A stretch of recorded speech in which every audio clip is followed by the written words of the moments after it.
We are selling F-35 strike fighters to Saudi Arabia. And I won't lie, when you hear that at first, it's a bit bothersome. But the Crown Prince Mohammed Bin Salman is in the White House right now. And that meeting is about a lot more than us selling them strike fighters. That meeting is about the future. I'm Tony Katz. The show is Tony Katz today. This is the Master Blends 3 right here. That is Letterman Von Reese right there. And let's start the radio show, shall we?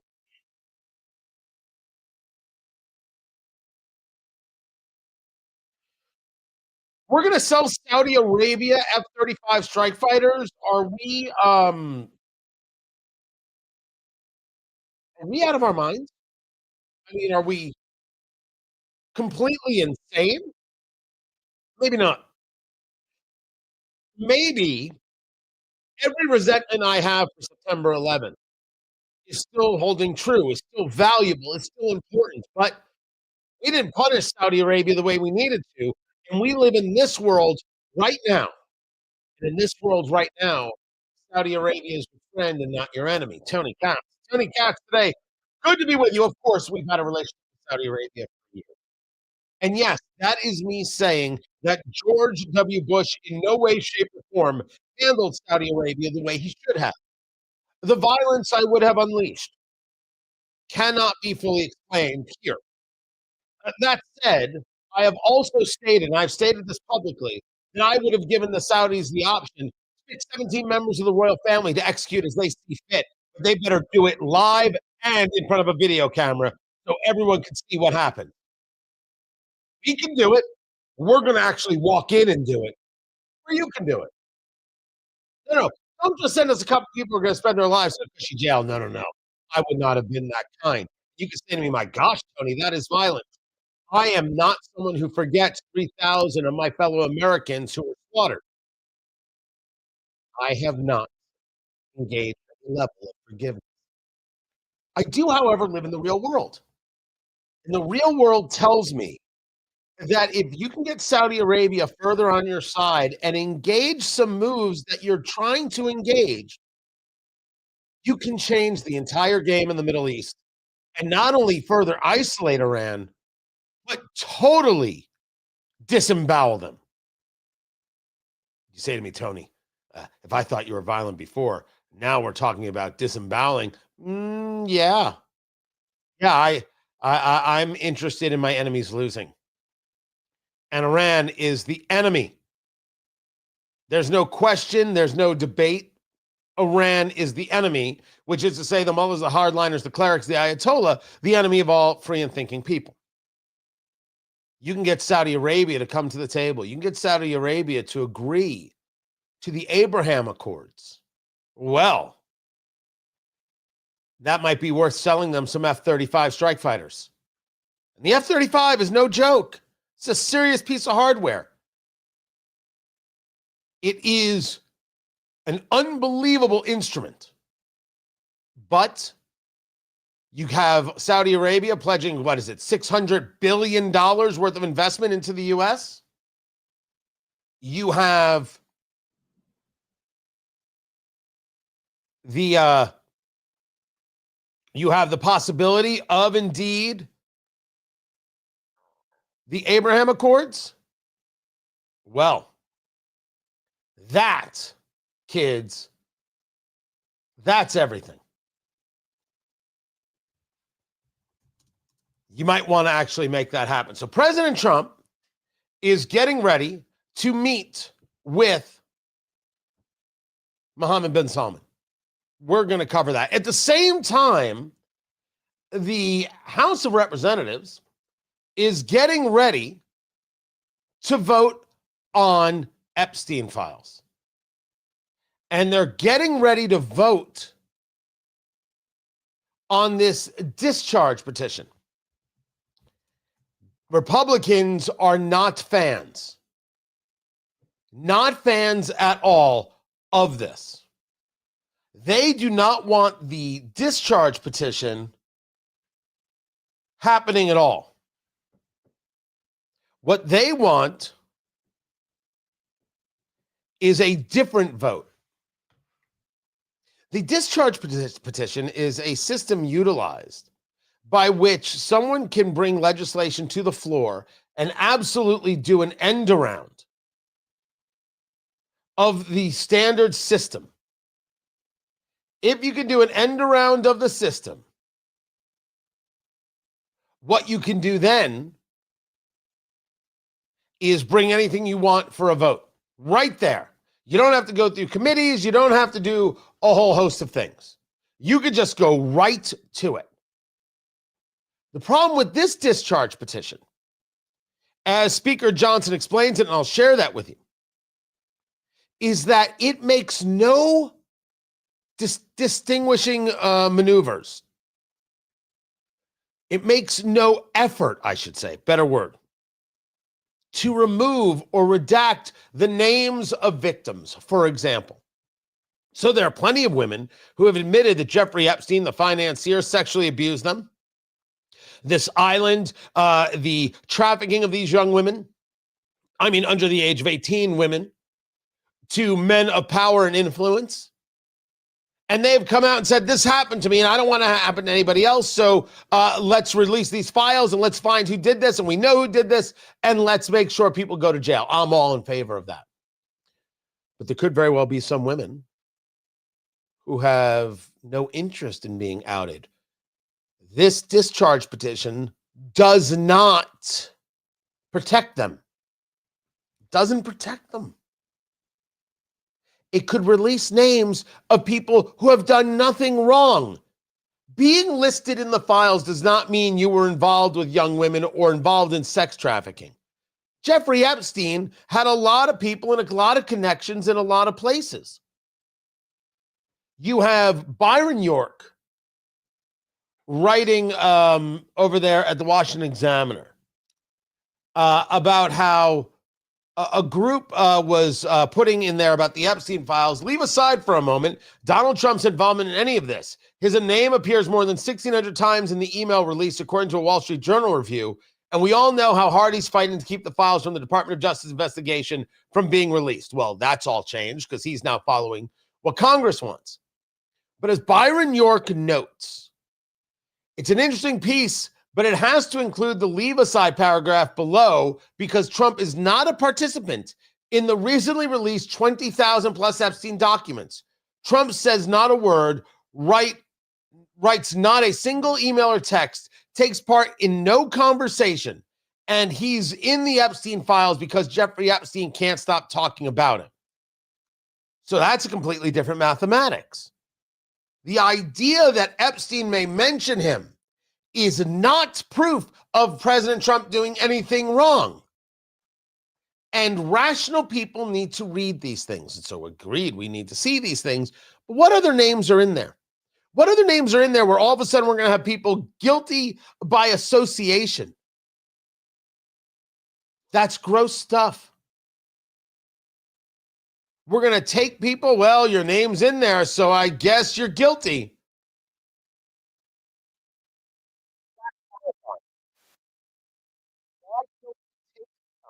I want them released. Why don't we take the time to ensure that the names are proper and accurate in there? We were to simply not engage this discharge petition, but be normal, rational people, we could get there. The discharge petition is a mistake. That's the issue. That's the fundamental flaw right there.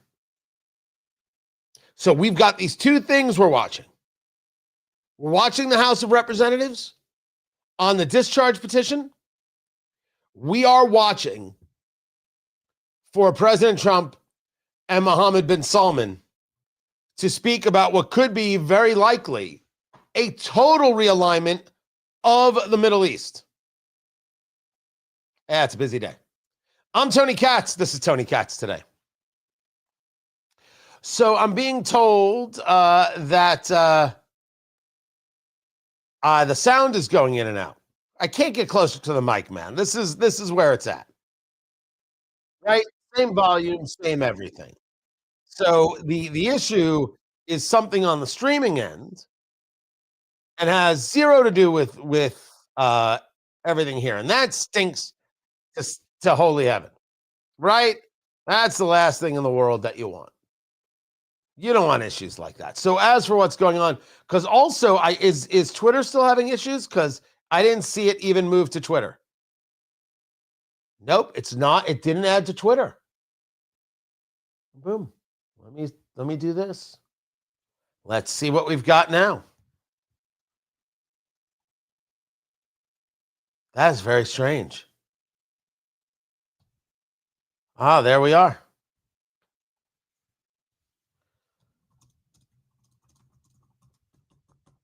Yeah, I understand what you mean by get closer to the mic. If you can't hear it, get closer to the mic, but it's not the mic. It's not that. It is the stream going forward. And that could have a fair amount to do with what happened with Cloudflare today, which is a subject that I will get into.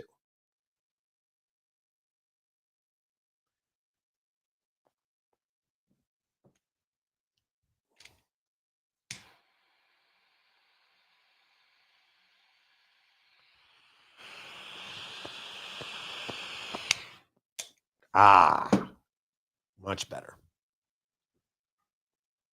So we'll see where it goes from there. It sounds like you're broadcasting from Mars. How's it sound to you, producer Landon? Sure.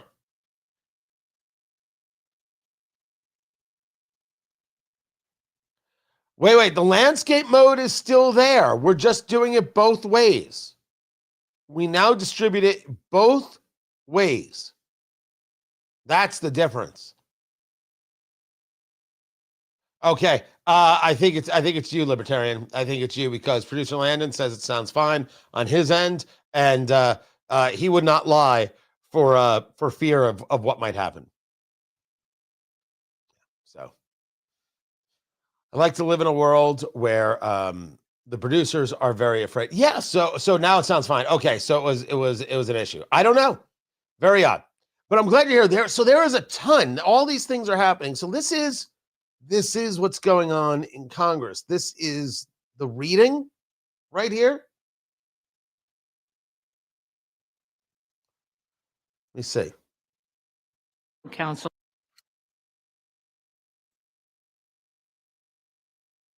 This isn't it yet. That's not. Order against consideration of the bill are waived. That's not it The yet. bill shall be considered as read. All points of order against provisions in the bill are waived. The previous question shall be considered as ordered on the bill and on any amendment thereto. The final. So we'll leave that right there. So I'm keeping an eye on what's going on in the House. They're going to vote on Epstein. I do think this is going to go through, but I think the argument is valuable. I just don't think it's going to matter. I think that what's going to happen is that they're going to vote for this, and I want them released. And there's going to be no room for regrets, kitten. None at all. None at all. I do have a bunch of stuff to get to. The show sheet's already up at TonyKatz.com, so you should go check that out.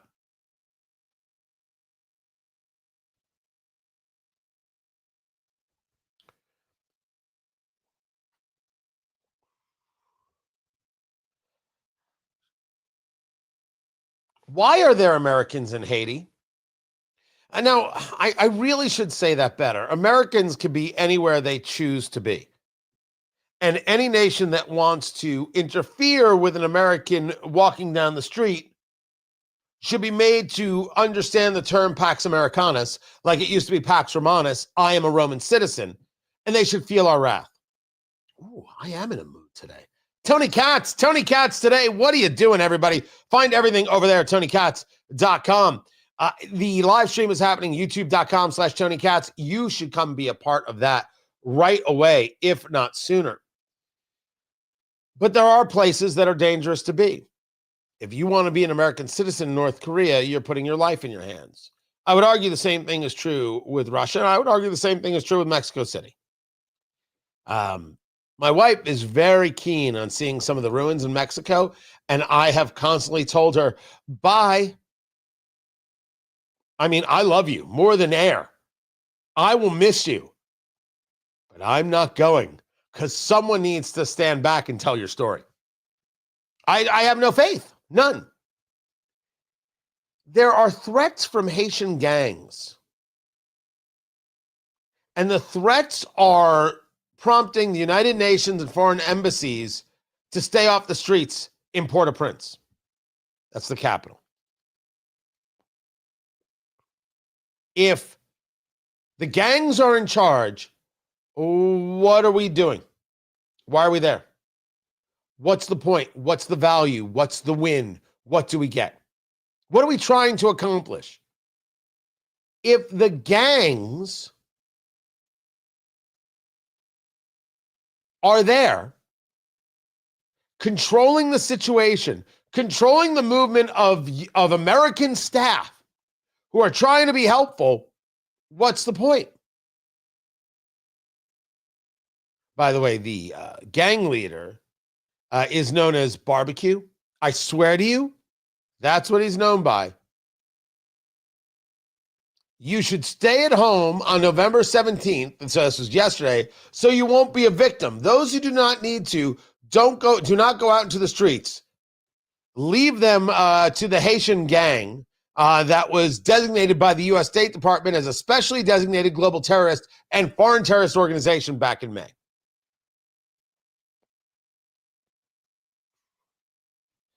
There might be some inclination there to say, hey, why don't we go show these Haitians who's in charge? The question I would immediately ask is, why? Why in the world should we be there? What's the point? If the Haitians don't want it, why should we force it upon them? Now you say to me, Tony, the Haitians may very well want to lead a better life. Maybe that's true. Maybe I'm being a little I don't know, what's the proper word? I'm not being committal enough to it. Maybe we have a responsibility in our hemisphere to put an end to madness like the gangs that have ruled Haiti, the corruption that has ruled Haiti, and I'm not just talking about the Clintons. Maybe we have a responsibility to this. Maybe the Haitians have a responsibility to this. You know, I feel the same way about Ukraine. I would never have allowed a single able-bodied Ukrainian to come to the United States. You don't get to claim asylum here. No. You go back and you fight for your country. What the hell is this? What kind of nonsense? You fight for your country. And this whole scandal that has erupted in Ukraine and the bribery and the embezzlement. If I'm President Trump, on the questions I'm asking of Vladimir Zelensky, how much money did you take? Show me every bank account or it all stops. And you see those people who engage the embezzlement, yeah, they're going to have to go to jail or have an accident. Sorry, you can't steal from us and then be able to enjoy that. You steal from us, you got to go. And again, you say to me, Tony, what's with you? Are you really this violent? I reject the idea that I'm even violent. I didn't start by saying it, but when you steal from American citizens who have been giving you out of the kindness of their heart, and of course, through our government, their dollars, you better be really good with the dollars.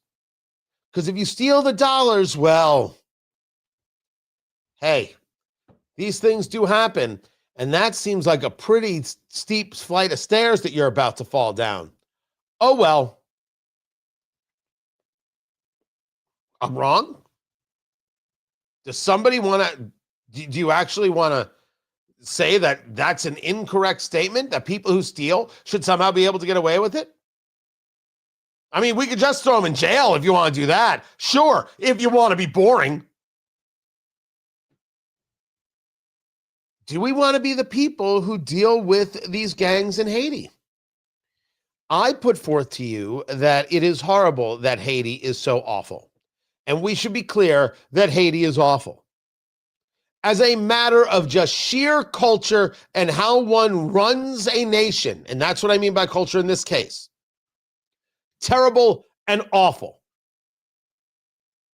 Mexico, it seems, would like to clean itself up. Mexico, it seems, is sick and tired of all the corruption. Maybe that's what this protest was, what they're calling the Gen Z protest. I'm not 100% sure if it was all Gen Zers. But maybe they've had enough of the cartels and the political violence and candidates being assassinated. Maybe they don't think this should be commonplace.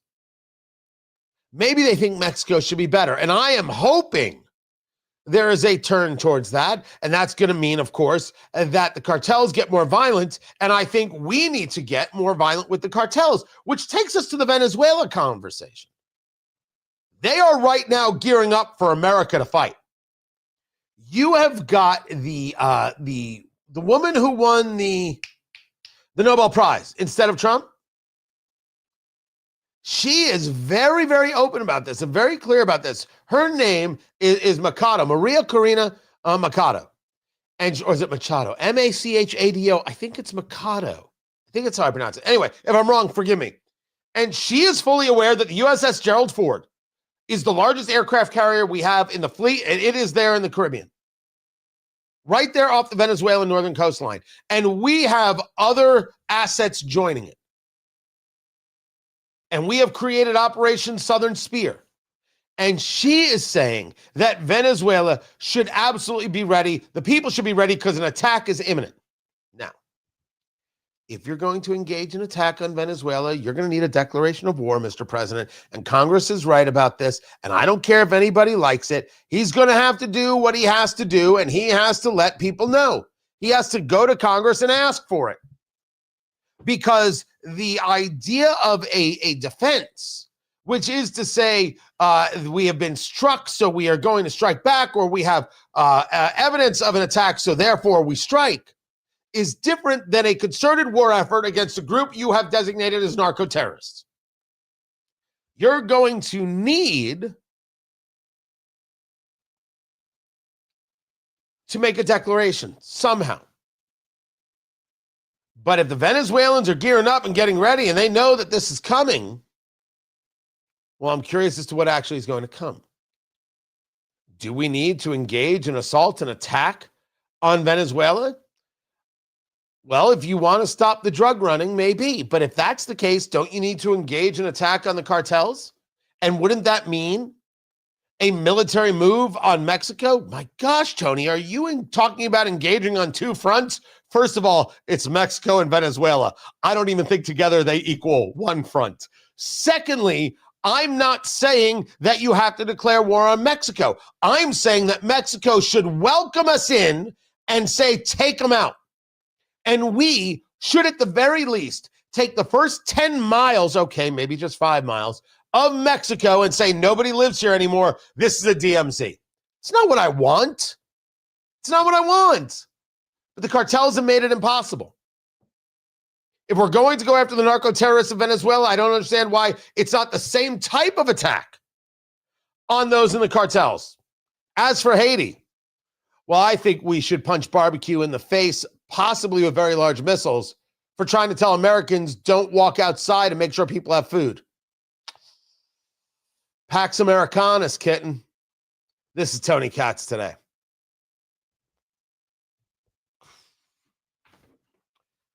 Good to be with you guys. So they are speaking there on the House floor, but they are not getting to the vote. President Trump and the Crown Prince right now, it seems. Let's see. Oh, there they are. Look at them. Boom. Human rights and everything else. And he's the Crown Prince, the future king, and I just want to pay who is an amazing man. I met him early on. He greeted me at the airport at an age that was pretty high up there. and it was about 117 degrees, and he was standing on the red carpet as I came out of the plane, and he's amazing. And when I met his brilliant son, it was at the Oval Office. Shortly thereafter, you came in representing the country, and I called the father. I said, this guy is fantastic. And I don't know if that helped you or hurt you, but obviously it couldn't have hurt too much, because here you are, right? So we had a great meeting, and the office has changed quite a bit, and we inherited a mess. You actually told me you thought the country was in big trouble. I'm not going to use the exact word that you use. I refuse to say that you thought our country was dead a year and a half, 2 years ago, but our country was in trouble, and now we have the hottest country in the world. You said that also. And we do. We have the United States is right now the hottest country in the world. And between the tariffs and the election, November 5th election, we've done things that nobody can believe. $21 trillion will be the amount invested in the United States or committed to invest in 1 year. So I'm here 9 months. We're up to almost $18 trillion. Biden, as an example, the Biden administration, if you call it that, it's not, to me, it was the Biden lack of administration. They were less than 1 trillion for 4 years. We're going to be 21 trillion for 1 year. I think that's hard to believe. The biggest in history was a certain country, 3 trillion. We're going to be 21 trillion. On top of that, prices are coming down. We inherited a mess with high prices, the worst inflation in the history of our country. We had inflation that was a single 4 years, the worst inflation in the history of the United States. Gas prices through the roof, and that's after destroying our petroleum reserve, which was meant for wars and big emergencies, not to try and win an election. They opened up the reserve so that people get $3 less in gasoline, and it didn't work. They got about 3 cents less, because as big as those reserves are, they're peanuts when you're talking about that kind of traffic. And we're rebuilding the reserves. We're doing all of this, and we've done a job. We're also bringing down prices very substantially, and we've already brought them down very, very substantially. Gasoline is way down. I think you'll be seeing $2 gasoline, but we're now at $2.50, $2.45. Some are lower than that. It was $4.50, $5, $6, $3.50, $3.75 under Biden, all different numbers, but way high. And we have energy way down.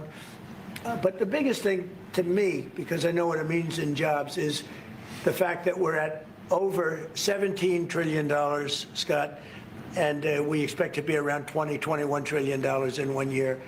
And that's many times bigger than in history. The highest number was $3 trillion. And we're going to be at 21 trillion. That means new plants, new AI, new auto plants. We have auto plants coming in from Canada, from selling Mexico, the from growth, Germany, right? You're from not Japan. seeing it in lower costs Toyota just yet, but wait till you see how all this investment plays out. You're going to be rolling in cash. This is part of his argument, but he needs to make coffee prices low, right? Two things have to happen at once. Go back to the beginning. Our country has never been in a position like this, and it really is because of the fact that we use tariffs to bring all this money in. And you're going to see the results in a year when these plants start to open up. We have more plants under construction now than at any time in the history of our country. And that's the President of the United States, Donald Trump, in the Oval Office, sitting with the Crown Prince of Saudi Arabia, Bin Salman. I'm Tony Katz. The show is Tony Katz Today. Oddly enough, not a Crown Prince, but if you'd like to call me one, that would be weird. The president talking about all the investment coming to the United States. Saudi Arabia saying $600 billion of investment is coming. Talking about how the investment is going to make America great again. And really having the conversation they should have been having all along. You're going to see the results. But you should be cheering this stuff. Now, he uses that as a way to say tariffs work. But people also need lower coffee prices and lower beef prices. And he's now reduced those tariffs and removed them to try and make those prices lower. But this is all about selling the Saudis F-35 strike fighters. This is about taking investment from Saudi Arabia. And then this is about the Abraham Accords. Can you get Saudi Arabia on board with the Abraham Accords to normalize relations with Israel so then you can further isolate Iran? This goes along with what happened in the UN, but I'll get to that in a minute. For years, we practiced this attack. Our predecessors, these were very young guys, so 22 years, they said our predecessors and us practiced the attack on Iran, but no president ever gave us the go-ahead. 3 times a year they went out and they practiced the attack.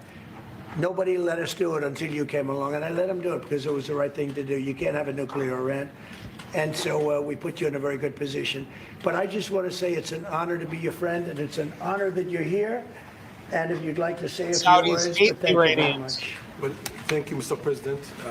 This relation has been a relation for about 9 decades, and we've been working together for a long time. But today it's a very important time in our history because there is also a lot of things that we're working on in the future. We believe in the future of the United States of America. We believe in what you're doing, Mr. President. It's really creating a lot of good things and good foundation to create more economic growth, more business in America. And it will also your work for the world peace. I believe, Mr. President, today and tomorrow we're going to announce that we are going to increase that $600 billion to almost $1 trillion of investment, real investment and real opportunity by details in many areas. And the agreement that we are signing today in many areas in technology, in AI, in rare earth materials, magnet, etc., that will create a lot of investment opportunities. So you are doing that now. You're saying to me now that the $600 billion will be $1 trillion. Definitely, because what we are signing, it will facilitate that. And I like that very much.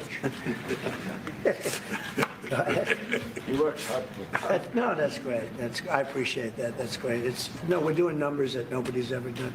And in all fairness, if you didn't see potential in the U.S., you wouldn't be doing that. Definitely. You don't want to lose money. As you said, Mr. President, it's the most hottest country in the planet. But what you're creating is not about opportunity today. It's about also long-term opportunity in the United States of America that will affect American economy positively in the next coming decades, preparing the right foundation of emerging technologies. That's a game changer for America in a good way, and we want to be part of it.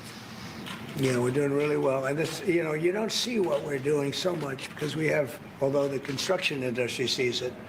If you look at Caterpillar, who's been incredible, the tractors, everything else, the numbers that we're doing in construction are unbelievable. Some of the plants that we're building, AI, and they're building their own electric with the plant. I gave them the right to build their own electric with the plant because no country, frankly, will have this. China's working very hard to produce enough electric, but we're beating China substantially at AI, which is a big thing. And we had a great meeting 2 weeks ago with President Xi, but on AI, we're doing well. And I have a man, David Bromell. Yes, sir. David, could you say a few words about what you're seeing on the job front and all of the... I don't know who David is. Some of the assets, and also how we've been helped by the Saudis in terms of the kind of investment they've made. Please. Yeah, most certainly. Thank you for the opportunity. I am a facility leader for GE Vernova. And if you look at the landscape for GE Vernova investment, over $750 million in the U.S. focused on true manufacturing jobs here stateside. This is exactly where Trump wants to be. The problem is this is a harder thing to sell to America. Again, what we said before, you got to make coffee and beef and cheese prices lower. And then people say, oh, things are lower. Gas prices lower. Oh, now we're going. This is a conversation to the C-suites. This is a conversation to banks. This is a conversation to anybody thinking about investing. And you need that. It's just a harder thing to share and explain all around the country. Why? Because people understand their refrigerator. They don't understand the intricacies of, well, they invested $1 trillion, but how do I see any of that? That's rich people getting rich. They don't see how it all flows and how it betters the nation in toto. And you can't even get angry with that. He has to do both. But this is a place where he feels very comfortable and wants to be able to say, look at what we're bringing in. He needs to translate that through his surrogates and him into, and here's how it affects you in Tulsa, Oklahoma, in Peoria, Illinois, in Detroit, Michigan, in Charlotte, North Carolina. He has to be able to make that conversation stick. And I think that's for Scott Bessent and Kevin Hassett and a lot of other folks to get going on. It's great news. You keep increasing, Mr. President. I know. Each time the opportunities are just increasing more and more. Well, the opportunities, right? We're doing better. If even if you look back 6 months ago, I mean, all of a sudden you feel even better. So, and I think we're only going to go in one way. Does anybody have any questions? Mr. President, Yes, I do. Mr. President, have you approved the export licenses for advanced chips to Saudi Arabia? The export licenses? We are working on that. We're negotiating that right now. Marco, do you want to talk about that, or Scott? Yeah, well, I mean, that's part of what we may have announcements on that later today. But that's what we've been working on is the mechanics by which something like that can be achieved. And it's part of the broader process, part of this broader engagement and cooperation between our two countries. Certain levels of chips. Yeah. And for the Crown Prince, Your Royal Highness, you're talking about $1 trillion of investment. Could the kingdom continue to do that with oil prices in the mid-60s? Yeah, we are not creating fake opportunities to, please America, please President Trump. It's real opportunities.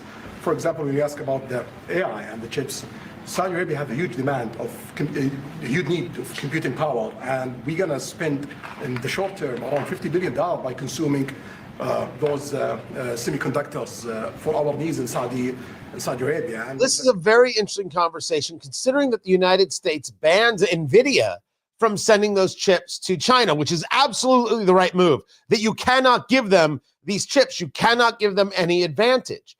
So the idea of the permits and the permitting is to say, okay, you can utilize these chips, and it comes with, I'm going to assume, a fair amount of restrictions and some level of oversight, as well as to how these AI chips are used, and then, of course, what comes out of them and where those things then go. But the AI conversation so dominates the economic landscape. The problem is, without the AI investment, what investment is really happening?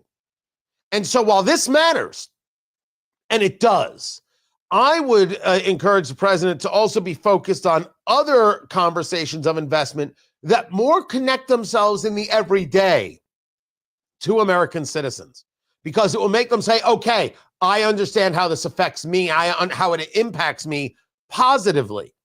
Because the vast majority of us will be like, great AI, but I don't know where is it for me? Do I get to make one more weird video, right?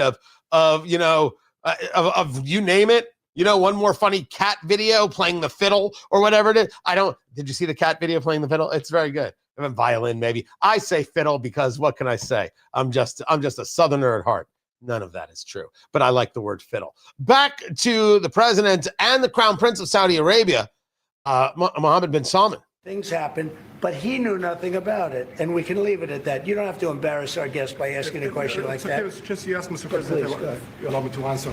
I feel painful about families of 9/11 in America, but we have to focus on reality. Reality based on CIA documents and based on a lot of documents that Osama bin Laden used Saudi people in that event for one main purpose, is to destroy this relation, to destroy the American-Saudi relation. That's the purpose of 9/11. So whoever buying that means they are helping Osama bin Laden's purpose of destroying this relation. He knows that strong relation between America and Saudi Arabia, it's bad for extremism, it's bad for terrorism. And we have to approve him wrong and to build our relation, continue developing our relation. It's critical in the safety of the world. It's critical against extremism and terrorism. About the journalists, it's really painful to hear, anyone that been losing his life for, no real purpose or not in a legal way. And it's been painful for us in Saudi Arabia. We've did all the right steps of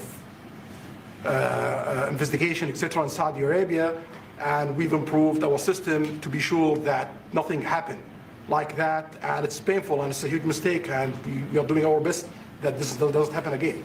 I think that's a very interesting response from the Crown Prince. And President Trump is right to say to the reporter, what are you asking about September 11th for? It wasn't him. What are you doing?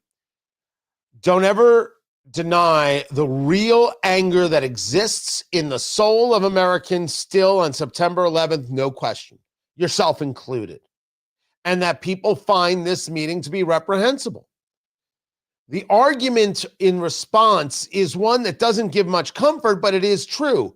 We're here now today. The end. That's where we're at. Can't be denied.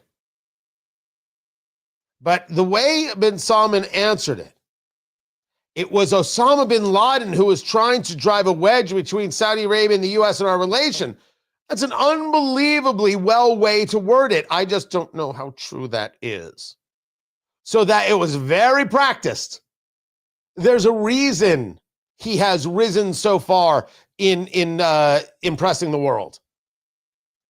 I don't know how much I believe it, but as a response, it was something. Keep it here. I'm Tony Katz. This is Tony Katz Today. Let's get back to this, guys. The radio show's in break. I lifted the sanctions, and the results so far have been pretty good. Question about the F-35s that are being sold to Saudi Arabia. Are these the same ones that are being used by the Israeli military? And if so, how does that allow for the qualitative military edge for Israel? And then I want to ask you, because you brought up the plight of the Palestinians, are you aware of relocation flights to South Africa that are taking place right now? Which flights? There are relocation flights that are taking place. Some Palestinians are being charged up to $2,000 I'm not going a to seat. South Africa for the G20 because I think their policies on the extermination of people are unacceptable. So I'm not going, so I won't refer to anything having to do with South Africa. South Africa has behaved extremely badly. But I will say that when you look at the F-35 and you're asking me, is it the same? I think it's going to be pretty similar, yeah. You know, How will that this affect- is a great ally, and Israel's a great ally. And I know they'd like you to get planes of reduced caliber. I don't think that makes you too happy. They've been a great ally. Israel's been a great ally. And we're looking at that exactly right now. But as far as I'm concerned, I think they are both at a level where they should get top of the line. Yes, please. I just want to ask for the Crown Prince, if I could It's very interesting about South Africa. talks between It's all right. Steve, 1 second. Go ahead. Because you remember, he had the leaders of South Africa in the Oval, showed them the videos of all the death and destruction of white farmers. I already brought him up. What did you say? I think I got a positive response. Would you like to respond? Yeah, so put you on the spot. so definitely we believe having a good relation with all Middle Eastern countries is a good thing, and we want to be part of the Ibrahim Accord, but we want also to be sure that we secure a clear path of two-state solution. And today we have a healthy discussion with Mr. President that we're going to work on that to be sure that we can prepare the right situation as soon as possible to have that. I think we're, I don't want to use the word Two-state commitment, solution? but, No. We've had a very good talk on the Abraham Accords. We talked about one state, two state. We talked about a lot of things in a short period of time. We'll be discussing it further, That's the too. president pushing away from But I think you have a very good feeling toward the Abraham Wow. Accords. Yes, definitely, Mr. President. We want peace for the Israelis. We want peace for the Palestinians. We want them to coexist peacefully in the region, and we will do our best to reach that day. And the defense agreement, have you reached agreement on that? We pretty much have. Question for the Crown Prince, if I could just finish. We have reached agreement on that. Okay. I wanted to ask you about the direct talks between the United States and Iran. Have you been fully briefed on that, and are you concerned at all about how this might impact Saudi security interests? Well, we are close ally. We'll be working closely together on that issue, and we will do our best to help to reach a deal between the rest of America and Iran. And we believe it's good for Iran's future to have a good deal that will satisfy the region and the world and the rest of America. So we will do our best to see that day happen. And by the way, Iran does want to make a deal. I can say I think they very badly want to make a deal. I am totally open to it, and we're talking to them, and we start a process. But it would be a nice thing to have a deal with Iran, and we could have done it before the war, but that didn't work out. And something will happen. Is that what But happened? they would very much didn't like, work I mean, they may out? say something else, but they would very much like to have a deal. Do we have a timeline? That you are going to sell 35 F-35 jets. You are planning. You said you are planning to sell the F-35 jets Really to Saudi something Arabia. interesting This there is part about of the security the idea of the agreement, Abraham and how you assess How the that- defense partnership I'll get to between that when we get back Saudi to the Arabia video. and the United About another States. 30 And the question for Well, no, I just said it, though. I mean, we're going to sell them F-35s. That's the end of the question, I Is it guess. part of the security agreement or no?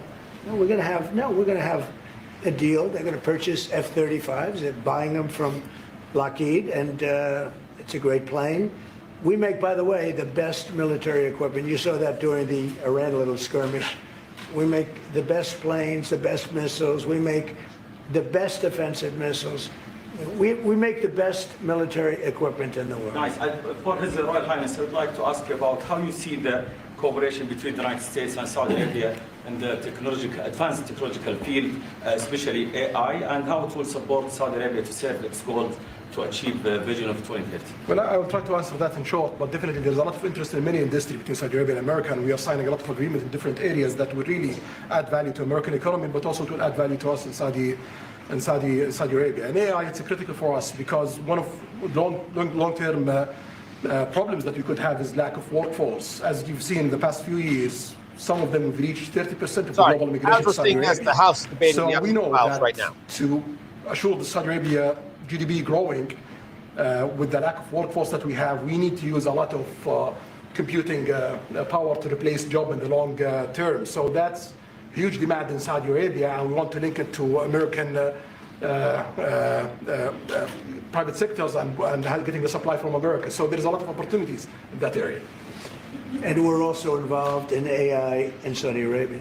So we're working. So that's President Trump and the Crown Prince of Saudi Arabia, Mohammed bin Salman, in the Oval Office, talking about deals that are being made. Tony Katz today. Good to be with you. Find everything going on over at TonyKatz.com. Just because it happened during the radio break, there was a conversation about Israel and the Abraham Accords, which is really a reset of relations in that most of these Arab nations would never work with Israel because you have to solve the Palestinian question. And what about the Palestinians? And the Abraham Accord said, we'll get to that, but can we at least engage some trade and stop hating each other so much? And a lot of these nations said, oh, the money would be nice, because they never actually cared about the Palestinians. No nation has. If only because a Palestinian is a name given, not an actual thing. And a lot of these nations could have taken these people back at any time and chose not to. And the leadership of the Palestinians could have engaged the peace process with Israel numerous times, but they wanted Jews dead and Israelis dead, and it's who they are. So the question was about Saudi Arabia joining the Abraham Accords. What the Crown Prince said is, we look forward to signing the Abraham Accords, which was, oh my, oh my, oh my. Because that's got to make the Iranians crazy. Saudi Arabia signs the Abraham Accords, and it's very much any other Mideast nation that has it. They'll be making a phone call saying, hey, I've got a pen. Where do you want me to be? Saudi Arabia being the big dog. But then he said, and we look forward to a two-state, so there's peace for the Israelis and peace for the Palestinians. President Trump said, well, we talked about one state, we talked about two state, we talked about this, we talked about that, we talked about your mother. So many things. Who can remember all the things we said? What the Crown Prince said is two-state solution, right? To appease a whole host of people that he has to appease back in the Middle East. And what the president said is, whoa, maybe not a two-state solution. Let's not be silly, because he understands that that's a non-starter with the Israelis. What's going to happen is an investment into Gaza that's going to create, what did he call it? The Riviera there? That it's going to create a whole new world, and the Palestinians are going to be able to have protection of a possibly international force. All of these nations, whether it's Saudi Arabia, Qatar, Egypt, etc., are going to have a financial investment in the area, and so therefore they're going to be more apt to protect it. And the UN just accepted that deal through their Security Council. They voted for it 13-0. The UN Security, first of all, if the UN Security Council is with you, you should really go back and check, because they've always been wrong. Secondly, they're following Trump's lead, which I'll get to. And third, that is not a two-state solution. That is something very, very different. And that's going to become more and more apparent. Because if it doesn't, well, we've got a whole nother issue at play. But the Crown Prince engaged it his way for his audience. The president moved it back for his audience.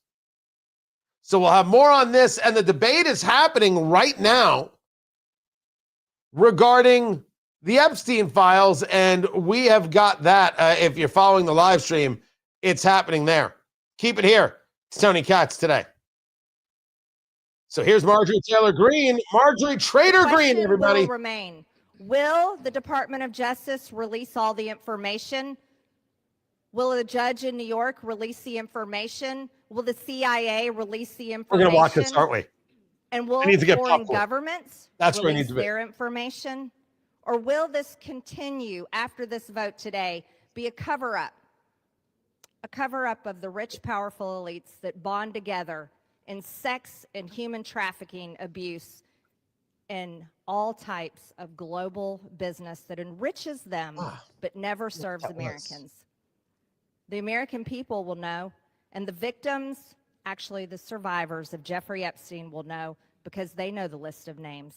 And I remain dedicated to my promise to read those names here on the House floor if those women ever find them in a place that it needs to be done. I yield back to Mr. Gentlelady from Georgia yields back. Gentleman from Kentucky reserves. Gentlelady from North Carolina is recognized. I reserve, Mr. Gentlelady reserves. Gentleman from Kentucky is recognized. I yield myself 1 minute and 30 seconds. Gentleman's recognized for a minute. I want to thank the generosity of Jim McGovern, Representative McGovern, for granting us this time. I'm embarrassed for my own party today. I'm embarrassed we withheld signing in, swearing in a duly representative of the people for 49 days just to avoid this vote that's finally going to happen today. I'm embarrassed that my own party isn't going to yield me time to debate this, even though they say they support it, and I authored it. They don't even want to yield me time to debate this during the bill debate. But I'm thankful. Let me tell you who I'm thankful to. These three brave women, Marjorie Taylor Greene, Nancy Mason, Lauren Boebert, they have been threatened. They have been intimidated. Physically, politically. It's disgusting. And not by the far left. They have been intimidated by people in our own party. And for what? For seeking justice for these victims. So my hat's off. I congratulate them no intimidation. for standing strong. And I have no always problem wondered with them where were the wanting Republican men during this battle at all or in any way. We've taken 5 months. These three women and I have Discharge had to drag our party to this floor today to even vote on this.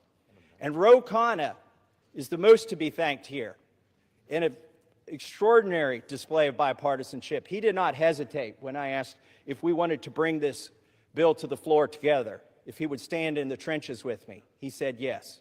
With that, I reserve. Gentleman reserves. Gentlelady from North Carolina is recognized. Thank you, Mr. Speaker. I yield myself such time as I may consume. Gentlelady is recognized.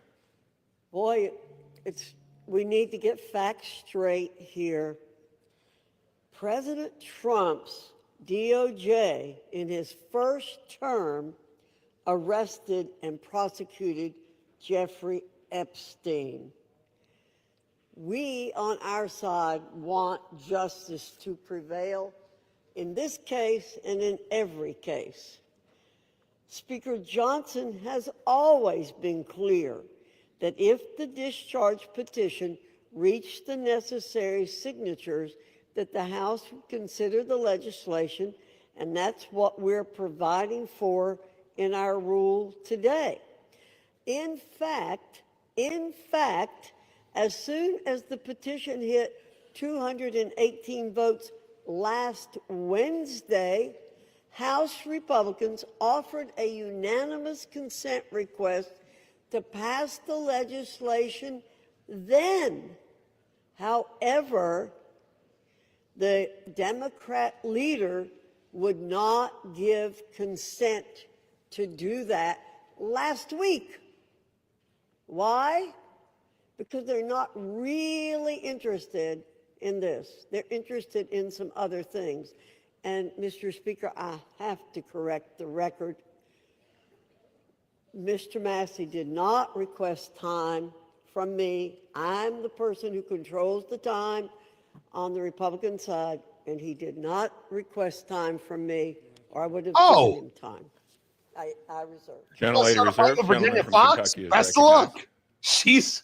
I'd like to now believe recognize feisty is the the word. gentlelady from South Carolina for 5 minutes. That's Nancy Mace right there. Gentlelady from South Carolina is recognized for 5 minutes. Thank you, Mr. Speaker. And I want to thank my colleagues today for the time, Mr. McGovern and Mr. Khanna, for the 5 minutes on the floor to speak about an issue that is not political for me. Helping the survivors of Jeffrey Epstein and his horrific, gruesome, brutal sex trafficking ring is deeply personal. And while we often have many disagreements about a lot of issues, maybe most issues, today they are allowing us to speak on the floor. And I want to thank my colleagues, Congressman Massey, Marjorie Taylor Greene, and Lauren Boebert, the four of us making history today over the discharge petition and delivering justice for those who have desperately fought for it for, in some cases, almost 30 years. I wore white today because I wanted to reflect on the innocence of the young women who had their innocence stolen from a demon named Jeffrey Epstein, from demons, friends of his, rich and powerful people who stole their innocence as young as 14 years old. It was taken from them, and they've never gotten it back. I'm also wearing white today to recognize the courage that it takes for women to come forward, the sacrifices to them personally, professionally, financially, the embarrassment, the humiliation, the shame that we still deliver on the backs of women who have been brutalized, who've been raped, who've been assaulted. The shame that the media pours over their heads, that their colleagues, their friends, their neighbors, their loved ones, because you come forward and because you talk about sexual assault, you are not a slut. It's not because of what you wore. You're not a whore. But that's how women are treated, and you're not lying. And I want every woman to know, every Epstein survivor to know, every woman across the country who is a survivor, who is a victim of assault, that today we see you. And this fight and this vote tonight, I see it is about the Epstein victims, but it's about much more than the Epstein victims. This is about the powerless, taking power away from the very powerful. This is about giving women who never had a voice, giving a voice to the voiceless. This is about their sacrifice. This is about having and recognizing their courage. This is about justice for the Epstein victims, but it's also about hope. Earlier this year, I gave a speech right here on the floor of the U.S. House of Representatives, detailing trauma that I experienced, endured, and am a survivor of, that I accidentally uncovered 2 years ago, almost to the day. And today, I still don't have justice, like millions of women across the country. When I spoke out, I got attacked. When I spoke out, I was shamed. When I spoke out, I was defamed and smeared, and that goes on today, right now, in the present. God sure has a funny way of working through us. I, like many of the Epstein survivors and many other survivors across the country, I don't think I will ever heal from the destruction my abuser did to me. But I can heal by being a vessel and being a voice for all those who need it, and that's why we are here today. That is why I will never abandon a single survivor ever, and I will never waver. I spent my morning talking to law enforcement and others about another potential Jane Doe number 5, who may be another sexual assault victim in the case that I uncovered. So this is still going. President Trump is still speaking. So I'm going to kind of go back and forth. I'm going to stick with a little bit of this for a while. But That's I right want with to you thank the guys. women who have, the Epstein victims, the victims in the case that I uncovered. I want to thank all of you for being a voice for giving me hope. Maybe one day I too can get justice. Thank you, and I yield. The lady yields back. Gentleman from Kentucky reserves. Gentlelady from North Carolina is recognized. Thank you very much, Mr. Speaker. Our colleagues want Americans to believe that this discharge petition and underlying legislation are the be-all and end-all in this investigation. However, it's House Republicans who've worked tirelessly to achieve true justice for victims. To date, the significant information that has come out has come from the Oversight and Government Reform Committee as a result of its issuing 13 subpoenas.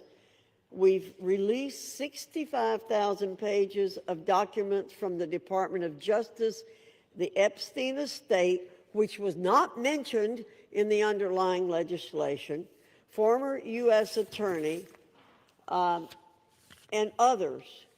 That is Virginia Fox, Republican, North Carolina, speaking on the floor of the House as they are debating the release of the Epstein Files, happening as we speak. Tony Katz today, good to be with you. This is really about a discharge petition and whether or not this information is going to get released with no redactions, which I think is a mistake, and we'll get into.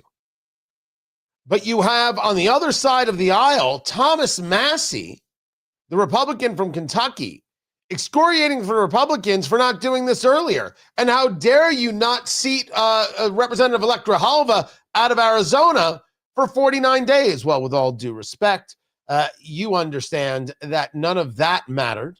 You had a shutdown you were dealing with, and that's the excuse that the speaker used.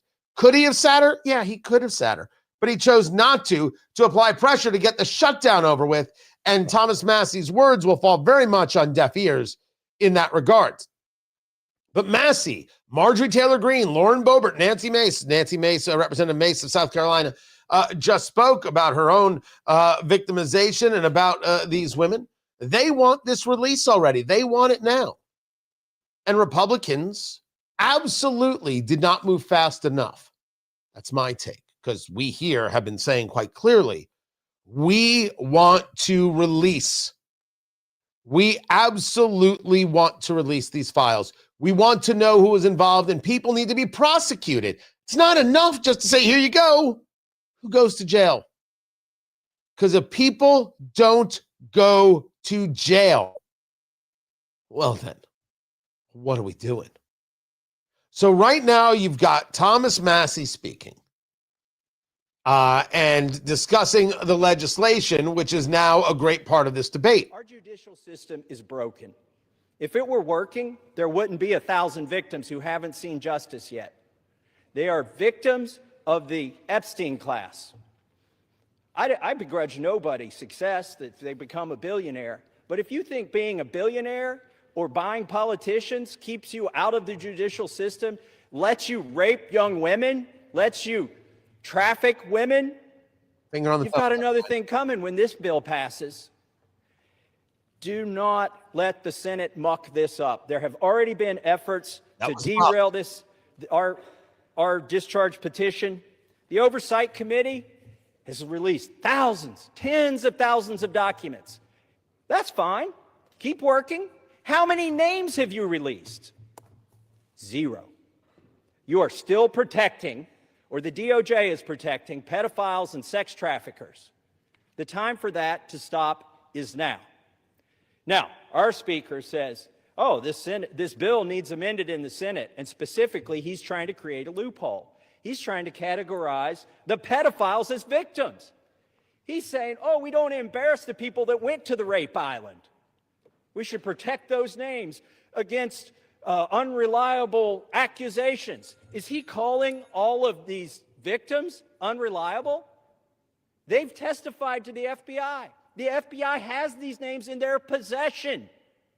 I asked the FBI director in a hearing, have you looked at the documents? No, he trusts everybody that's been there for decades. That is wrong. Do not let the Senate muck this bill up. And if you're a party to that in the Senate, you are part of this cover-up that we are trying to expose. No. Billionaire donors is going to get embarrassed because he went to Rape Island. And anybody who was on the island, you want to throw them in jail, go right ahead, Representative Massey. But if the argument is you need to redact the names of victims who might not want to be made famous, then do that. The discharge petition doesn't. That's a flaw. And you tell me I'm wrong for that, you can go to hell in a handbasket. Just who do you think you are? You ain't the toughest guy in the room.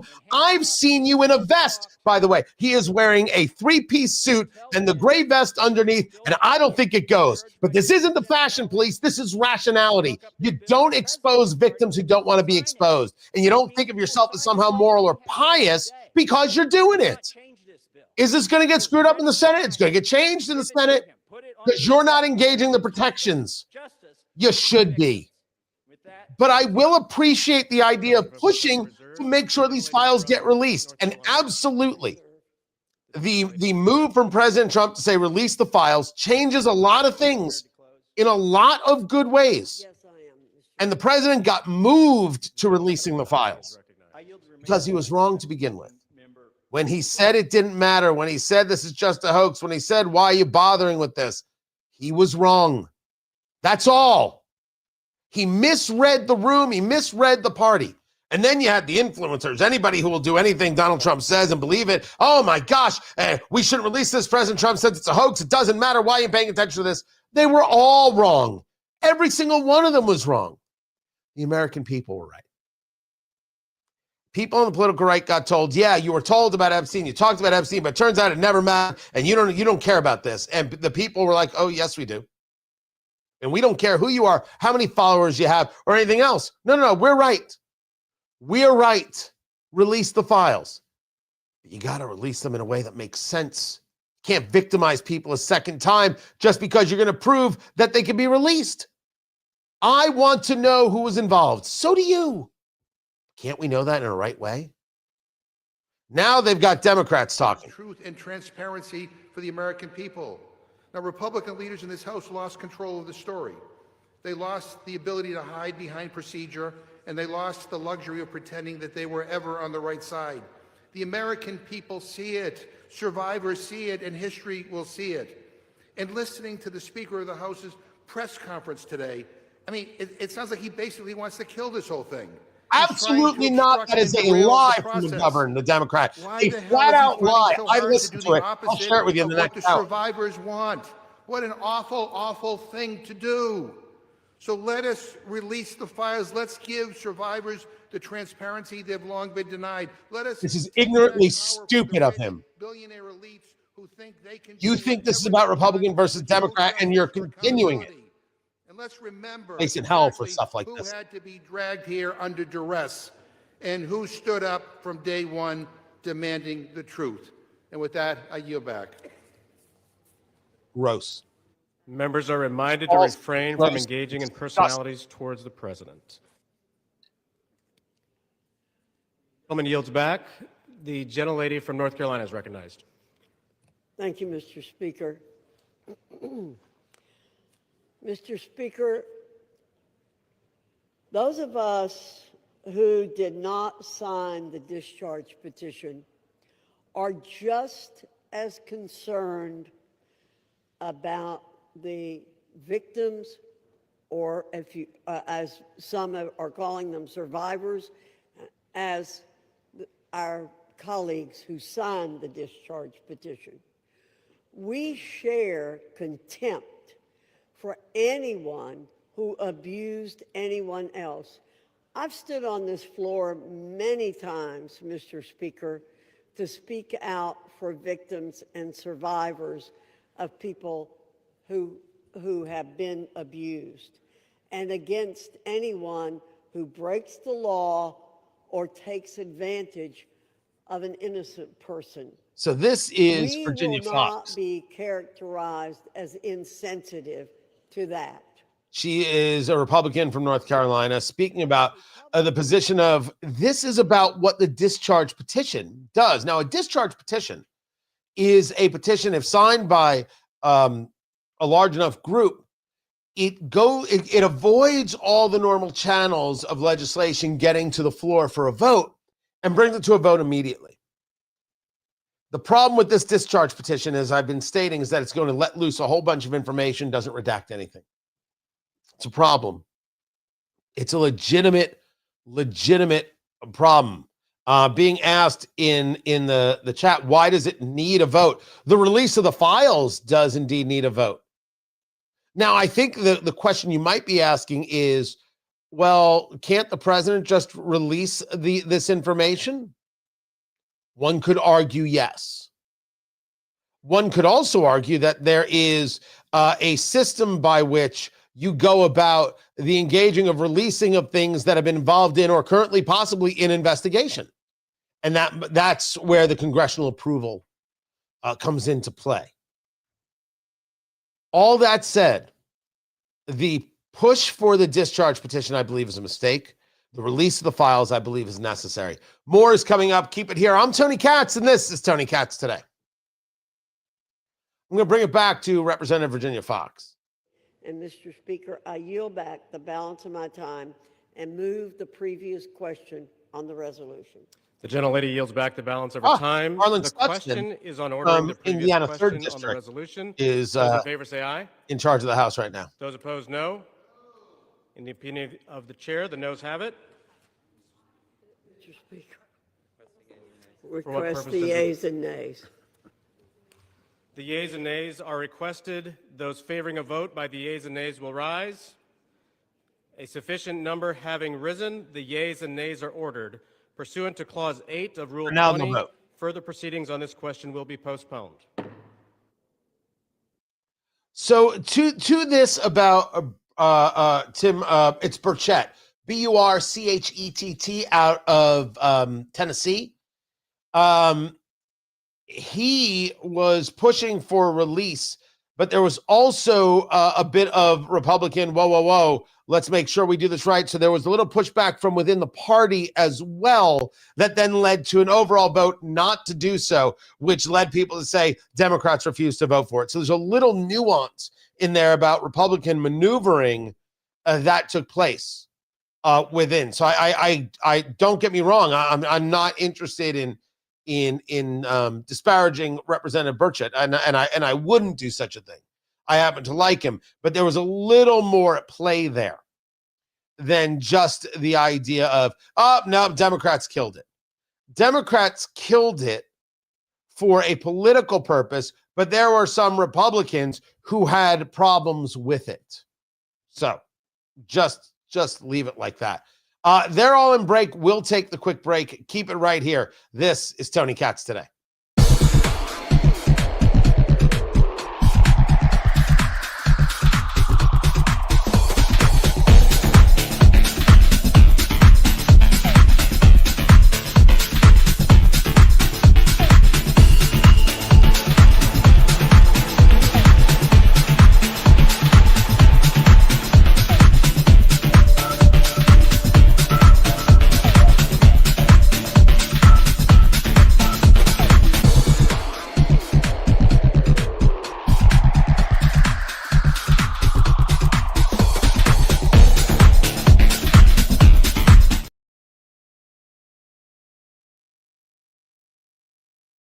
Revise and extend their remarks and to insert extraneous material on H.R. 4405.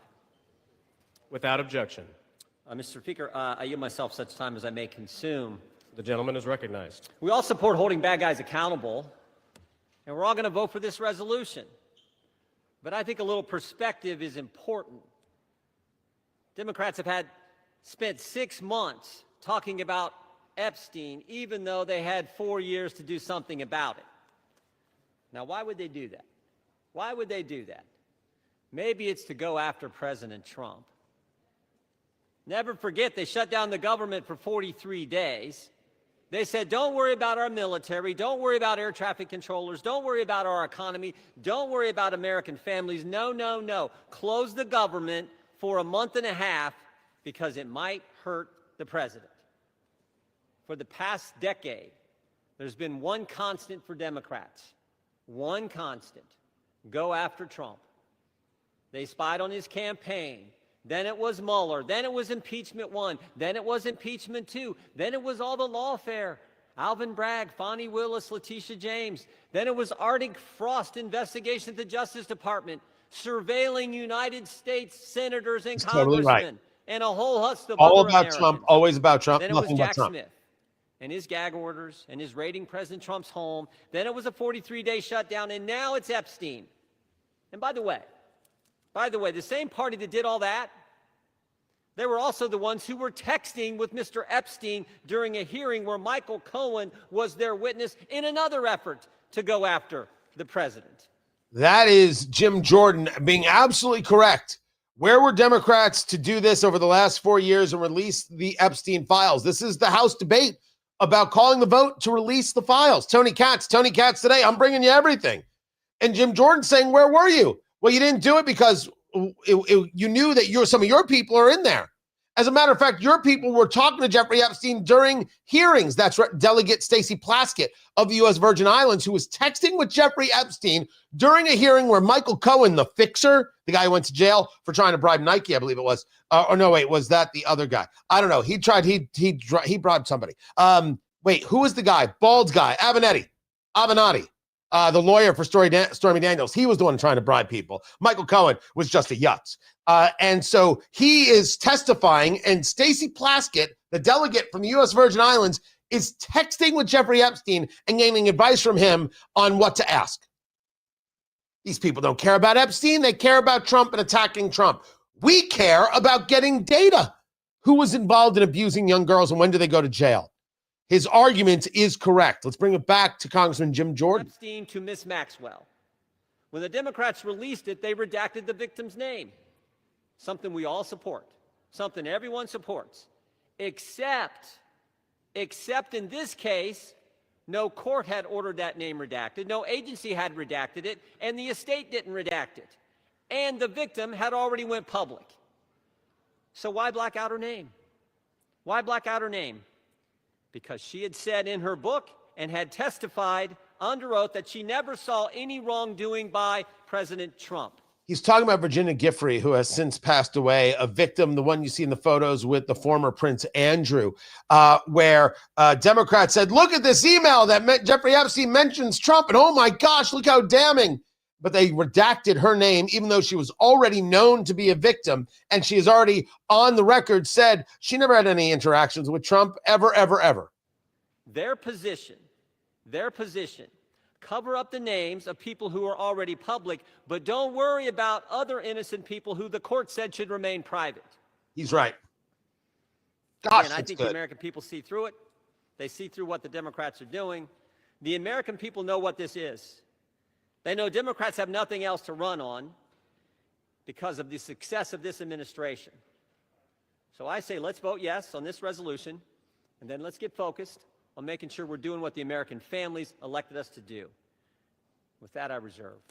The gentleman reserves. The gentleman from Maryland is recognized. He's 1,000% Mr. Speaker, correct I yield on myself that. such time as I may consume. Okay. The gentleman is recognized. Do not Today, run off the 4 road. months Do and not 3 throw anything. days It's Jamie after Raskin. Mr. Khan and Mr. Massey introduced their discharge petition, perhaps the most famous discharge petition in American history.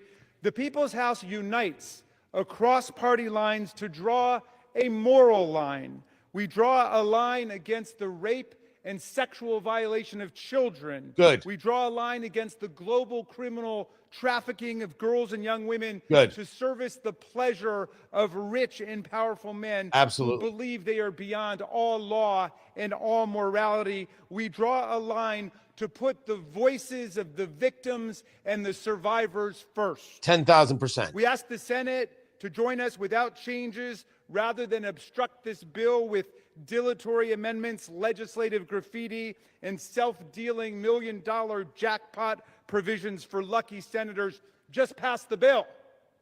We're finally voting today because the bipartisan discharge petition led by Representatives Massey and Khan and signed by 218 of us overthrew the determined obstruction of the Speaker. This forced vote means the House will no longer acquiesce in this astonishing real-time cover-up This of a is why everyone hates multi-billion-dollar Congress. global sex trafficking and child rape ring that has ravaged the lives of more than 1,000 girls and young women.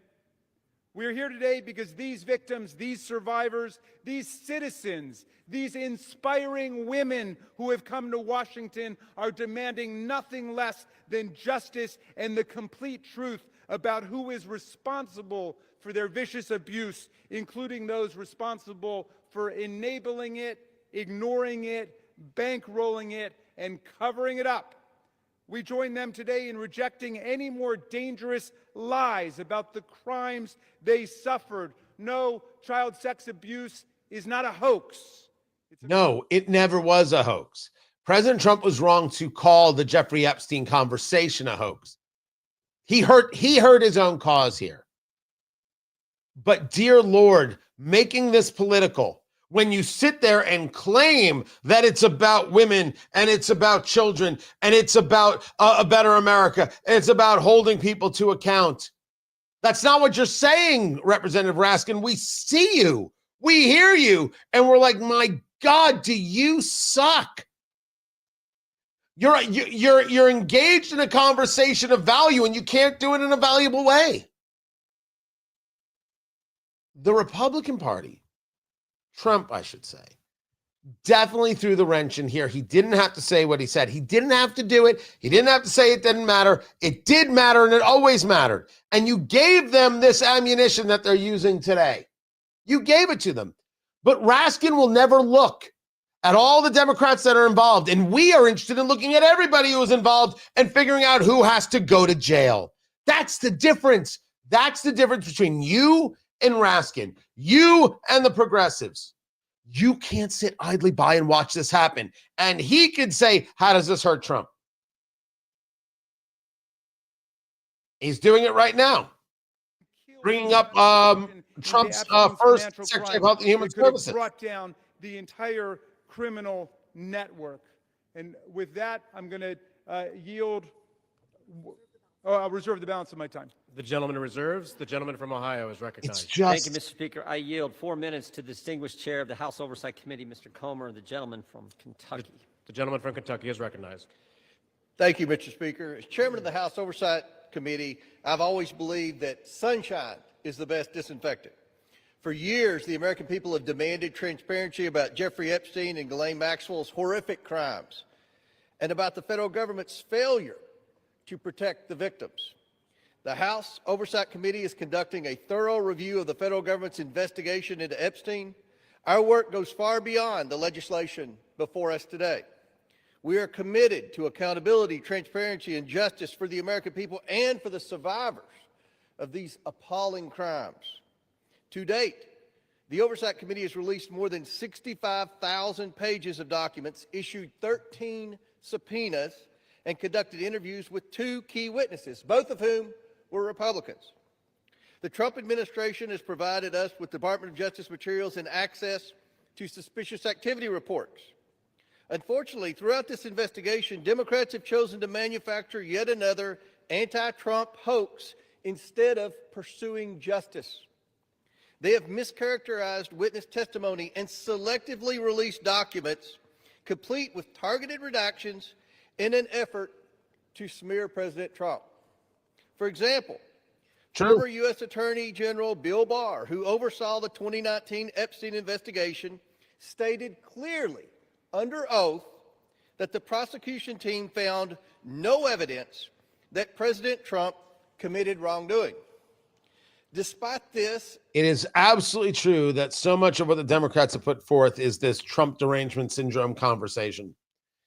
And the reason that I want to share this as it's going on is A, it's important to hear what they're saying. So you always have the baseline. You know exactly what happened.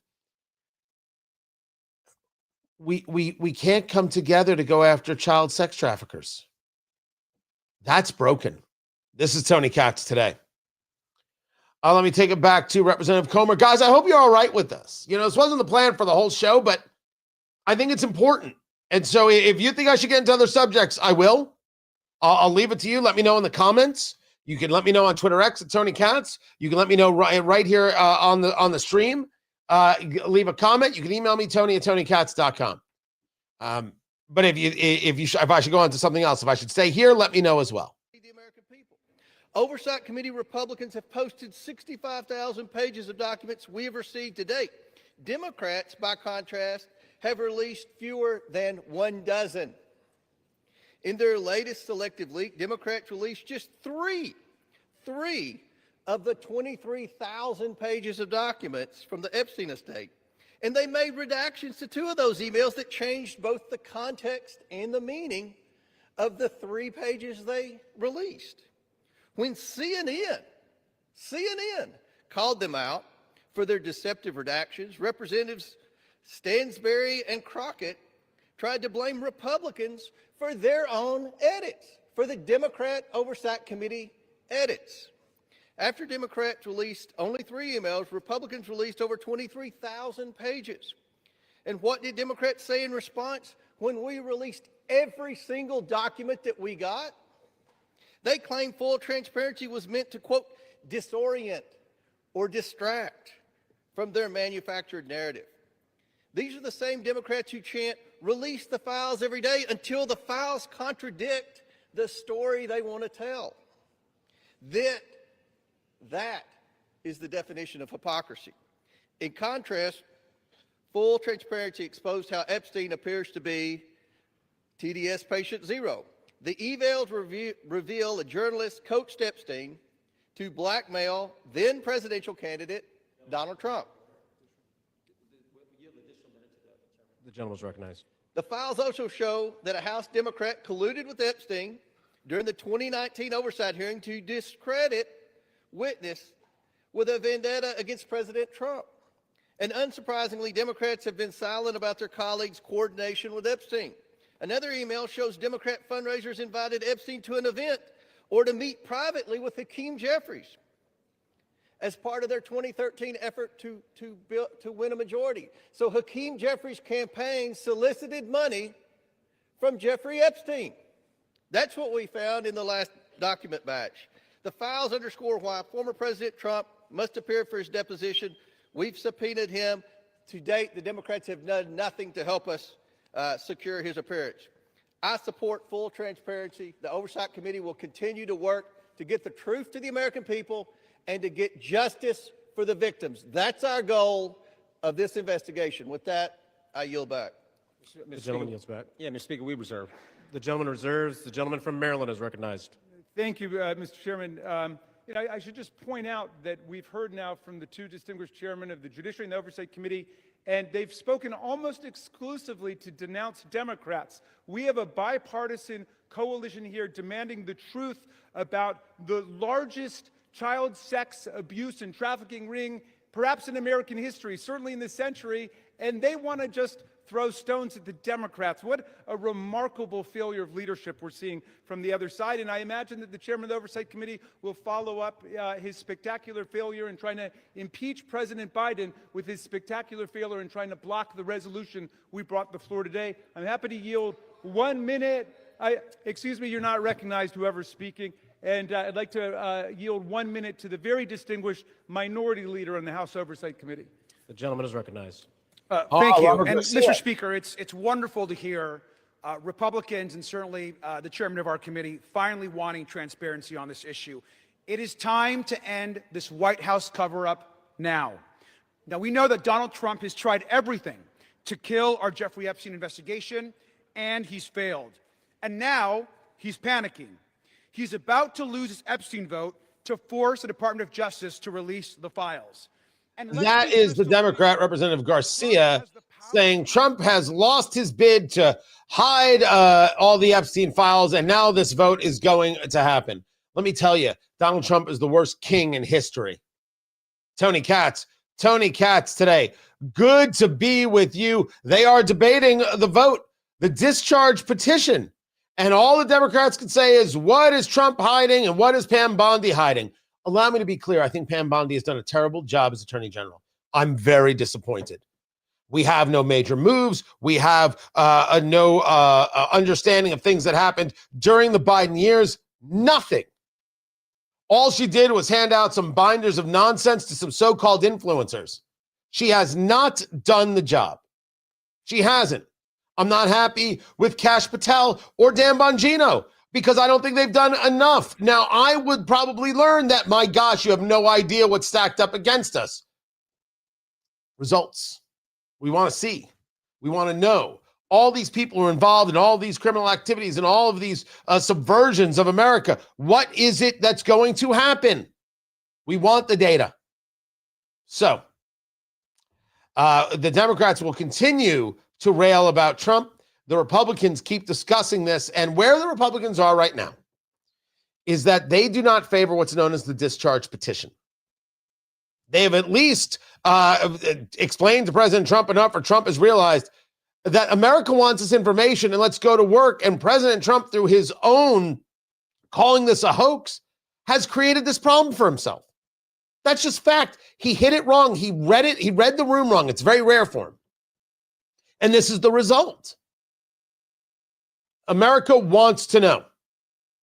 But the discharge petition does not protect what Democrats are referring to as survivors, which is fine by me. It's a fine term. It doesn't protect these women. It doesn't redact their names. It doesn't redact the names of people who are clearly innocent, even though they might have been named by Epstein. That's meaningless. What matters is whether or not you were involved in abuse. So the discharge petition doesn't protect. And what Republicans are saying is we shouldn't do it this way. We should do it so their names are redacted. Democrats are saying, what's Trump got to hide? Why is he hiding so much? I said earlier, this is why people hate Congress. This is it. This is why they hate. And speaking of hate, Representative Pramila Jayapal. Thousands of girls, children, were abused by Jeffrey Epstein and his massive and powerful ring of pedophiles and protectors of pedophiles. We can't say all their names here. We don't have time. But let's at least bring a few of the courageous survivors and their names onto the House floor right here as we debate this. Haley Robson, Jenna Lisa Jones, Michelle Licata, Ashley Rubright, Annie Farmer, Marina Lacerda. People were abused. I want justice for them too, Representative. These women have carried a burden that they never should have had to bear. And today they demand, we demand, the American people demand that we answer their clarion call to justice. Today, despite all the giant cover-up attempts by this administration and this Speaker of the House, we will vote to release all the Epstein files. To be clear, there is no protection for pedophiles, no protection for the rich and powerful men of either party who participated, who turned a blind eye, who winked and grinned while witnessing the horrific abuses of young children. Release all the damn files now. We reserve.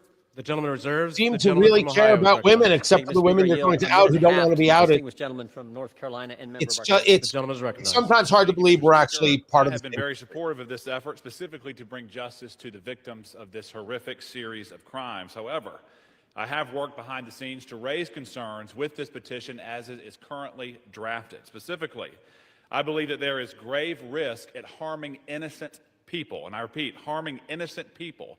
When innocent people are harmed, that is not furthering justice. With an investigation of this size and a file that is as large as the Epstein files and as poorly defined as that is in this petition, there will invariably be people who are released pursuant to this discharge petition who had nothing to do with criminal activity.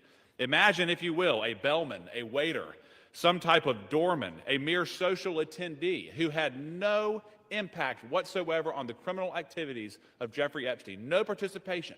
Their lives are forever ruined. And I'm reading specifically from the petition's language that prohibited grounds for withholding information in this file are embarrassment, reputational harm, or political sensitivity. And I would just submit, if you were going to be embarrassed, if you were going to suffer social harm, and that is all of the encompassed activity that you were a part of, you will be named in this petition. And I resent that. Innocent people should not be harmed when we are pursuing justice. I understand the political nature of this petition. I resent the fact that there was not room for good faith amendments, and I urge the Senate to protect innocent people. I yield back. Yields back. They're admitting that the House is going to pass this. That's what that was. If you didn't catch that, it was an admission that the House is going to pass this discharge petition. This is happening. Now it goes to the Senate, and the Senate's going to say, you're not protecting these people. You're crazy. And the frustration will only grow. And that's just so ugly. I sometimes in these moments when these things are happening, and I do like to share them, I do debate whether or not, is it overkill? Is it too much? And part of me says, you really need to kind of hear it for yourself. And part of the argument, because I got asked earlier, does this even need a vote? Could Trump just release things? There are subpoenas, and he hasn't followed the subpoena. The end result, because I think if they want to place some of this on Trump, they can. Again, he did a little bit of this to himself. But the overarching of, you didn't care about any of this. You had all the opportunity in the world. You didn't. This is all political for you. This is all political. Every last bit of it. No part of it do I believe that the political left, in the main, as a party, cares about. Congressman Chip Roy of Texas now getting recognized to speak. Chairman, today a united Republican Party and a bipartisan supermajority is going to pass a bill to increase transparency regarding the egregious abuses by Jeffrey Epstein, a goal that anyone of conscience desires. That is, in totality, an important statement to check the rich and the powerful. Remember how we got here. After decades, it was President Trump's Department of Justice that indicted Jeffrey Epstein in July of 2019. It was President Trump's DOJ that arrested and indicted Ms. Maxwell. It was the Republican-led Oversight Committee, through 13 subpoenas, that has released 65,000 pages of files in just 10 months. Meanwhile, my colleagues on the other side of the aisle have largely ignored this issue. It was Democrats who redacted an email to mislead the American people about the truth of a witness that exonerated President Trump. It was a Democrat, Representative Placette, who literally texted with Jeffrey Epstein as we questioned Michael Cohen. It was Democrats who shut down the government, resulting in the delay of swearing in of members. As we vote to pass this legislation, and it will pass, it is impossible, however, to avoid problems with its politicization. One colleague has offensively gone so far as to say that to oppose this bill means you support pedophiles. Yet I know good public servants, former law enforcement, former prosecutors who never knew Epstein, never knew any visitors to his criminal enterprise, who have genuine concerns about supporting this bill out of fear of creating new victims or harming existing victims, or both. That is what we've reduced Congress to, inserting itself into the prosecutorial process for political motivations, driven heavily by hatred of President Trump. We should be concerned about victim privacy, concerned about risking disclosure of non-credible allegations, of child sexual abuse materials, future investigations. But here's the deal. The leaders of this nation must expose abuses by the rich and the powerful. That is why President Trump and the House have been working for full transparency. But we should be motivated by truth and justice for all, not politics. I yield back. They're going to continue the debate. I will take the quick break, and then something that happened in the conversation between President Trump and Mohammed bin Salman, the Crown Prince of Saudi Arabia, and a question that was asked that I thought was more about September 11th. No. I missed something. Let me go and correct the record. Keep it here. I'm Tony Katz. This is Tony Katz Today. I'm going to keep playing this because the question was about Adnan Khashoggi. And his assassination. And so I want to not Adnan, shoot, Jamal Khashoggi. I got that wrong too. Adnan Khashoggi is someone different. Anyway, let me bring it back to this, and then I will clean that all up. For these survivors, or at least how can anyone trust you to stand up for them? I yield back. The gentlelady yields back. We yield. The gentleman reserves. Does the gentleman reserve? Yeah, we reserve. The gentleman from Ohio is recognized. We reserve. The gentleman reserves. The gentleman from Maryland is recognized. Yes, just very quickly, what happened under the Biden administration? Well, under the Biden administration, Ghislaine Maxwell was prosecuted for conspiring to sexually abuse and traffic girls in 2020. Right when it's in 2021, she was convicted. In December of 2021, after a month-long trial in Judge Nathan's courtroom, in 2022, Maxwell was sentenced to 20 years in prison under the Biden administration for sex trafficking and sexual abuse of minors. But when President Trump took office in January of 2025, they killed the investigation. They assembled all the materials, they got all the prosecutors together, and they terminated the investigation. I yield 1 minute to the distinguished gentleman from Illinois, Mr. Raja Krishnamurthy. The gentleman from Illinois is recognized. Thank you, Mr. Speaker. I rise in strong support to release the Epstein Files. First, this issue is beyond party. It's a question of justice. Survivors have waited too long. Stop the delay. This is not a hoax. Release the files. Second, we must face a hard truth. Silence that shields the powerful is a betrayal of those they hurt. Congress must reject any attempt, including a presidential pardon or any form of clemency for Ghislaine Maxwell. This cannot be done. This would be a cover-up. We cannot allow clemency of any kind for Maxwell, not now, not ever. Survivors deserve justice. I urge a strong yes vote. Thank you. Yields back. I want to thank the gentleman for his eloquent remarks.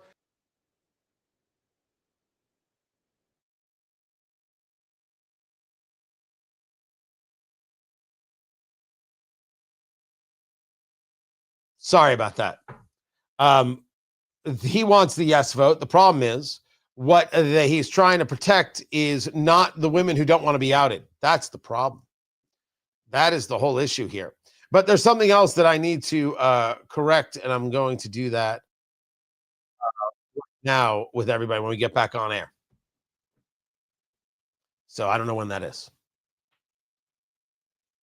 Oh, we still have time. Oh, I didn't realize we still have time.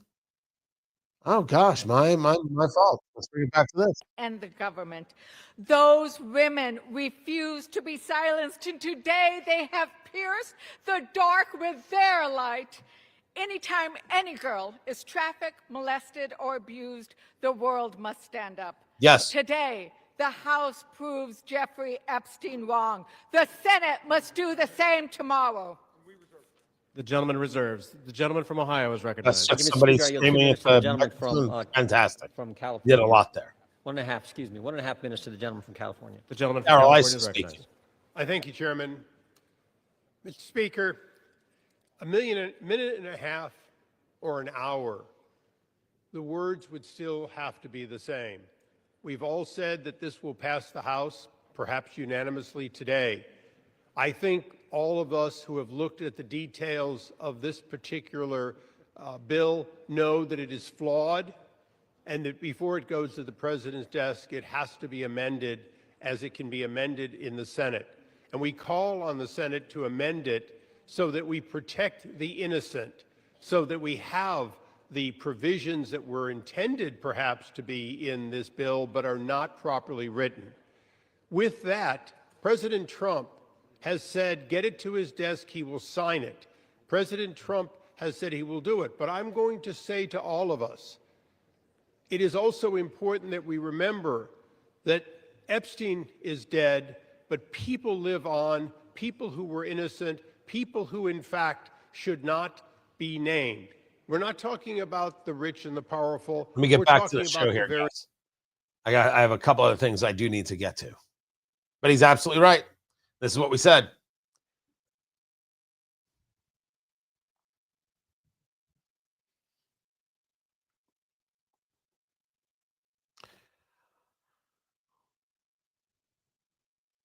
This discharge petition will pass the House. Tony Katz today. And the legislation will pass and go to the Senate regarding the release of the Epstein Files. And there they will say, you can't release the names of women who don't want their identity out. And Democrats will scream, you're engaging a cover-up for Trump. I will say it one more time. This is why people hate Congress. Tony Katz today. Guys, a pleasure to be with you. Find everything at TonyKatz.com. Appreciate everybody who's a part of the live stream. YouTube.com/Tony Katz, Facebook, Tony Katz Radio, and Twitter X, Tony Katz. A correction, because I thought a conversation was about September 11th, and I was incorrect. And as we were heading to break, I said it was a conversation about Adnan Khashoggi. No, it was a conversation about Jamal Khashoggi. Adnan Khashoggi was an arms dealer, Saudi billionaire, died in 2017. Jamal Khashoggi was the quote-unquote journalist for the Washington Post who was killed by the Saudis. If I remember the story right, he was not only killed in a hotel. This took place in, or was it not? It was at the Saudi consulate in Istanbul. He was then dismembered and put into a suitcase.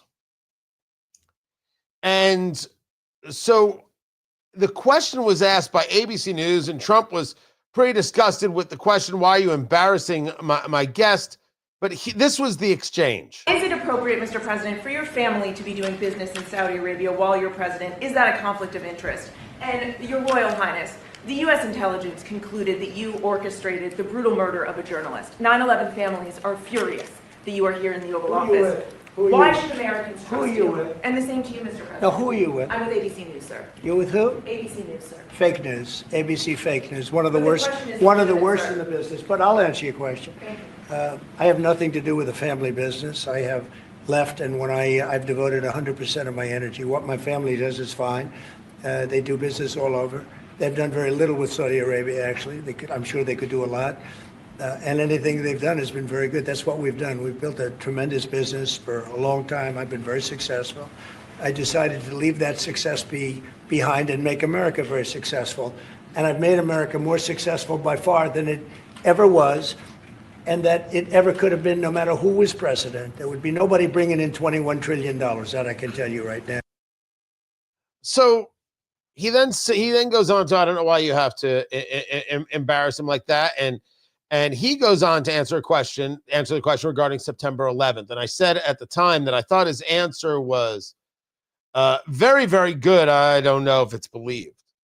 You know, Osama bin Laden worked through Saudi Arabia to create a wedge between Saudi Arabia and the United States. And we need to better our systems and ensure this never happens again. And it's a well-prepared answer.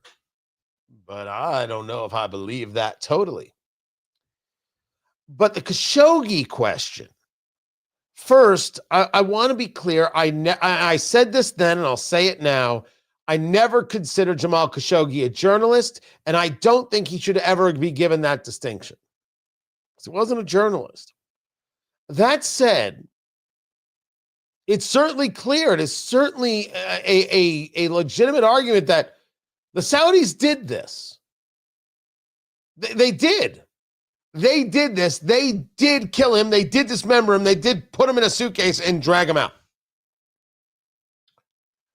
Our problem is that we have to often deal with awful. If we did not deal with awful, which you can make an argument for, please don't think of this as me excusing anything. I said of the Saudis, I started with this, that when September 11th occurred, I don't care what kind of relationship we had and oil prices, this, that, and the other. We should have told the Saudis, you have to pick 17 members of the royal family, execute them live in front of cameras so the world can see it. Or we'll come in and we'll pick the 17 members, but 17 people in your family are dying. That's what you get. I knew I wouldn't be able to get person for person retribution.